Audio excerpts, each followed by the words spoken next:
Wara illi tul il-jum ta' tnejn fil-qorti deputat u ex-Ministru Laburista Konrad Mizzi farfara fuq sħabu illi kienu jagħmlu parti mill-kabinett tal-ex-Prim Ministru Joseph Muscat kif ukoll fuq il-kabinett attwali ta' Robert Abela dwar dak li għandu x'jaqsam mal-ftehim ta' tliet sptarijiet ma' Vital Stewart, il-Ministru għas-Saħħa attwali u deputat Prim Ministru Chris Fearn għażel illi ma jikkummentax dwar din ix-xhieda. Kemm l-ex-Prim Ministru Joseph Muscat kif ukoll Konrad Mizzi xedu illi dak kollu li għandu x'jaqsam mal-ftehim tal-isptarijiet għadda mill-kabinett. Madankollu Muscat spjega li ttieħdu żewġ deċiżjonijiet fil-kabinett tiegħu. Mizzi saħansitra jgħid li ġew meħuda 14 il-deċiżjoni. Minnaħa l-oħra, l-ex-Ministru tal-Finanzi Edward Scicluna qal taħ-ġurament illi sar jaf b'kollox bitra sekondarja.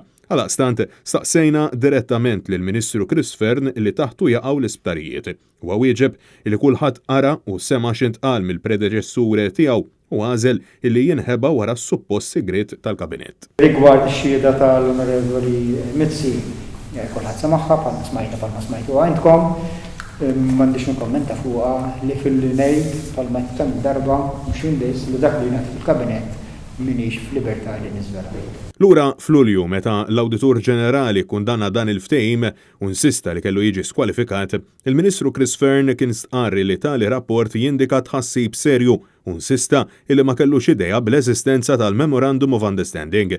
Stqarrijiet xhieda u intriċċi li kontraddixxu lilhom infushom mistqarra minn persuni ewlenin kemm fil-Gvern ta' Muscat kif ukoll tal-Prim Ministru Robert Abela dwar kif ittieħdu miljuni ta' euro minn but il-poplu għad-detriment ta' saħħet iċ-ċittadini Maltin u Għawċin. U dwar dan kollu skiet assolut in-naħa tal-Prim Ministru.